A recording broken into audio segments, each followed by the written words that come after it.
nous sommes rendus à la conclusion de notre aventure gourmande du temps des fêtes.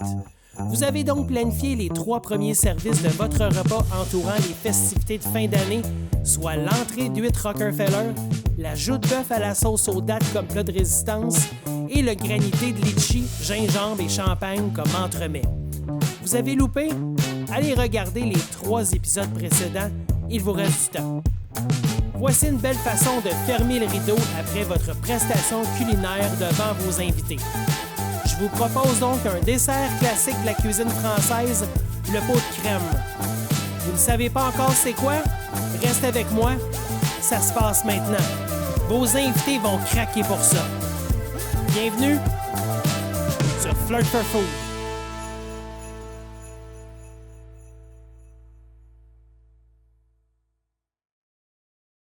Oh yeah! Est-ce que c'est des pots de crème? Ben oui! Et ça va être extra bon. Yes! On a tout ce qu'il nous faut. Maudite belle façon de terminer le repas. Vous allez triper. Oh, les casse-noisettes sont encore là. C'est parfait. Stressez-vous pas avec les ingrédients et les quantités. Tout est sur flirtforfood.com. Bonne émission. On s'amène un cul de poule. On verse notre chocolat et on réserve. On se sort un deuxième cul de poule. On amène ensuite nos jaunes d'œufs, notre sucre. On se débarrasse de nos contenants. Et on vient fouetter les jaunes d'œufs avec le sucre ensemble, un peu comme une mécanique de crème brûlée. On réserve. Et on se sort ensuite une casserole moyenne. On amène notre crème. On la verse dans notre casserole. Et on se débarrasse de notre tasse. On fait la même chose avec notre lait. On verse et on se débarrasse. On apporte notre chaudron sur le feu et on fait mijoter notre crème. À l'apparition des premiers bouillons, on retire immédiatement du feu. On rapporte notre chaudron sur le plan de travail. On ramène notre cul de poule avec notre mélange de jaune et de sucre et on verse la moitié du mélange lait-crème dans le cul de poule. On fouette ce qu'on vient de faire et on réinsère dans la crème et le lait. La raison pourquoi on a juste versé la moitié, c'est pour éviter de faire cuire les œufs. On se débarrasse de notre cul de poule.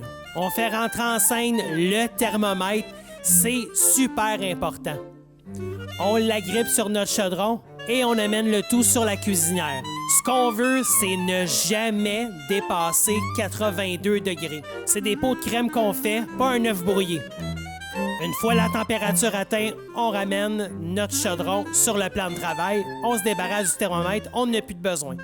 On ramène notre chocolat en scène et on verse notre mélange lait, crème, sucre et jaune d'œuf sur notre chocolat noir.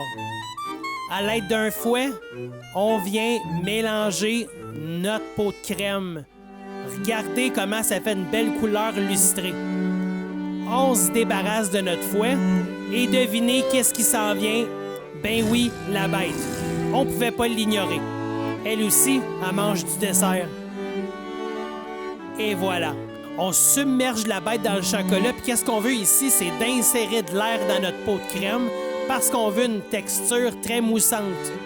Quand on a vu assez de bulles d'air dans le chocolat, on arrête. C'est parfait.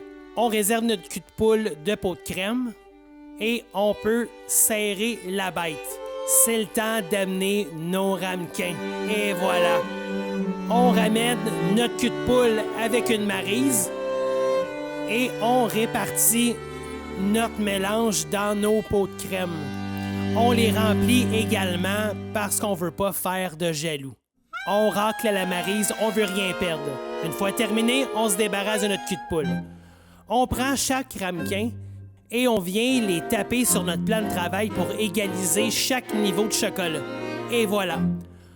On vient réfrigérer nos ramequins dans le réfrigérateur pendant 4 heures.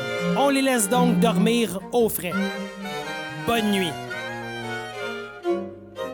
C'est le temps de récupérer nos ramequins de pot de crème. On les ramène sur le plan de travail et on admire. Wow! ça passe le test.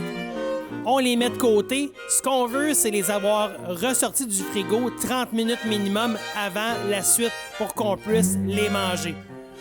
On fait la garniture, soit une crème chantilly. On verse notre crème dans notre cul de poule et on se débarrasse de notre tasse. On apporte le batteur électrique. Ben non, la mixette ne fait pas partie des bêtes pour le moment. On fouette notre crème 35%. Ce qu'on veut ici, évidemment, c'est d'avoir des pics fermes. Donc, on prend notre temps. Et voilà. On apporte notre sucre et on l'insère dans notre crème. On fouette de nouveau. Le sucre va apporter de la brillance à notre crème chantilly. Et voilà, c'est pratiquement prêt. On amène notre essence de vanille. On s'en met un capuchon. Et on vient fouetter une dernière fois pour diffuser le goût de la vanille. Là, c'est prêt. Mais comme vous savez, tout test de goût s'impose. Ah oui, c'est vraiment super bon. On peut se débarrasser de notre mixette, alias l'apprenti bête. Et on se sort une cuillère pour garnir nos pots de crème avec notre crème chantilly. On répartit notre crème chantilly également dans nos ramequins. Ça s'en vient, faites-vous-en pas, on va pouvoir goûter à ça très bientôt. Vous voyez, ça commence réellement à prendre forme. Si vous poussez la crème chantilly avec vos doigts, attendez à la dernière cuillère si vous avez envie d'y goûter. On se débarrasse de notre cul de poule et avec un morceau de chocolat noir qu'on s'est gardé, on vient râper au-dessus de nos desserts. Ça fait un rappel chocolaté à la crème chantilly. Et voilà. Je vais évidemment juste en prendre un. On va donc réserver les 3 autres. C'est le temps d'y goûter. Hey, mais attendez, il manque du monde. Voilà, c'est mieux. Dernière petite chose.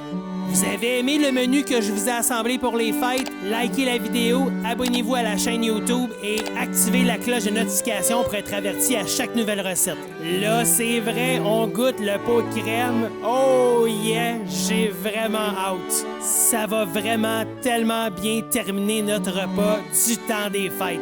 On se lance. Ah oui, la texture est parfaite. On goûte. Moment de suspense. Ah oui, c'est tellement bon. En fait, là, c'est doux puis décadent en même temps. Ah oui. La texture, c'est vraiment bon, là. C'est entre la crème brûlée et la mousse. Faut vraiment prendre une deuxième bouchée, c'est vraiment trop bon. En fait, on peut pas s'arrêter. Ah, oui. C'est ça l'expression chocolatée quand on dit Devil's Food. Ben, j'imagine que j'ai des cornes parce que je pars avec. Joyeuses fêtes à tous. Merci de me suivre.